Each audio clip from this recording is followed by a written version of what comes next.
એ વિશાલ, આમ તમારા કપડાં, તમારું મોઢું તેલથી નાયા સવો તેલથી.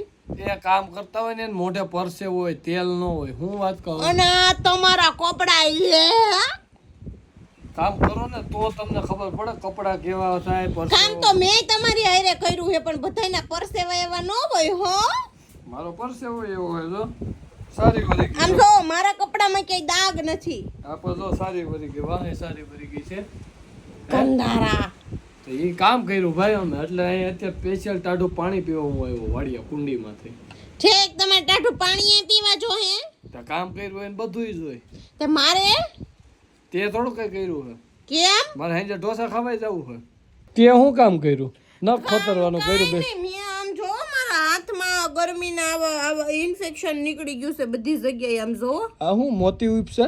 હા એ મોતી બે હાથમાં, આખા શરીરે મને જો એવા ફોડલા વહી આવી ને એટલે હાથમાં વહી ગયા. હાથમાં હજી દેખાય છે. હું તડકે આવું ને એટલે મને એવું ઇન્ફેક્શન આવી જાય છે ને મારા કપડા જો આ કલર બદલી ગયો. ધોળું હતું ને પીળું થઈ ગયું. એવું ન હોય, પાપ ફૂટા પાપ.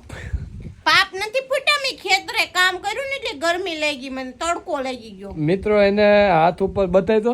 હાથ ઉપર આ રીતની પાણી ભરેલી એવી ફોડક્યું થઈ ગઈ છે. મોતીડા મોતી આમ હરખી બતાવીને આ પણ બધા દેખાતો છે આટલા આટલા આટલા. તો હવે આ કોઈ જાતનો રોગ ન કહેવાય. પાણી ભરાવું કોઈ રોગ ન કહેવાય. પણ આ મારા ખ્યાલ મુજબ કોમેન્ટ કહેજો. તમારા ખ્યાલ મુજબ શું છે? મારા ખ્યાલ મુજબ તો મારું કેવું એમ જ છે કે પાપ ફૂટા. એક કામ કર્યું હે, પાપ નહીં ફૂટા. કરમની કઠણાઈ હોય ને ત્યારે જ આવું થાય. આ અમે કામ કર્યું, જો આ અમારો હાથ, આ અમારું કામ કરેલો જ છે. બધું એક્સેપ્ટ કર્યો કે એવું જરૂરી નથી. મને જરાય તડકો હે ને સહન નથી થતો. મને જો આવી ખુદલી ઝૂંપડી જાય ને પછી છે ને નકરી કીડિયું જ થઈ જાય એવી ટપક્યું આવ્યું. પણ તો ડાયરેક્ટ કૂવામાં નાવા પડે. અને વાતાવરણ જો વરસાદ હે ને કાયમ આવા ટાણે એવો બીવરાવે ને આમ જાણે હાર્ટ ફેલ થઈ જાય ને એવું લાગે.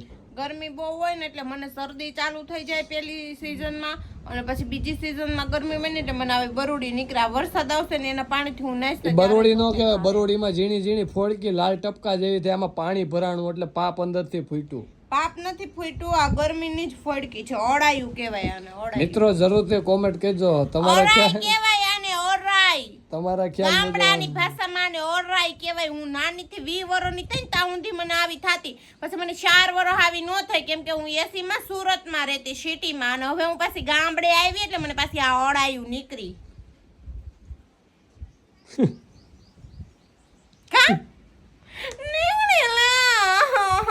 ખરેખર મારા ખ્યાલ મુજબ તો પાપ જ ફૂટ્યો તો જ આવું થાય. પણ અમે કામ જ કરતા કા અમને કોઈ નો નીકળ્યો. 10 મૂલી છે એને કોઈ દી કાઈ પણ વાત એમ છે, તમે 2 દી સુરત થી ને ખાલી 2 દી કામ કર્યું ને તા કાળા મિંદરા જેવા થઈ ગયા. કાળા ને કાળો નો કહેવાય પણ કાળિયો થઈ ગયા.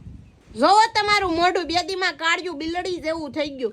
અને મને જોવો, આમ જોઈ લ્યો, આપણામાં કાઈ ફેર ન પડે. આપણે આ 4 બાય 4 ની ઓયડી છે ને એમાં પડ્યું રહેવું હોય ને અમે 42 ડિગ્રી બપોરે તાપમાન હતું ને તો એ હું ને છે ને તમે હાલડું સાયકું ખાલી, અને મેં છે ને ઈ પોધાય ઓલો કેવો કે પાથરા ભેગા કર્યા ખેતરમાંથી બસડીમાં, અને પછી ત્યાંથી ને ત્યાં સુધી પુગાડતું કોણ?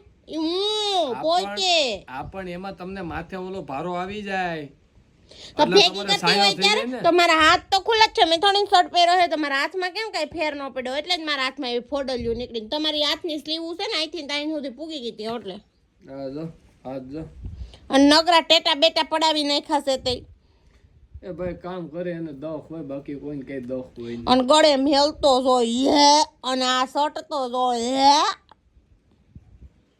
તું નો ધોતી નાખી દેજે 2 વાર એ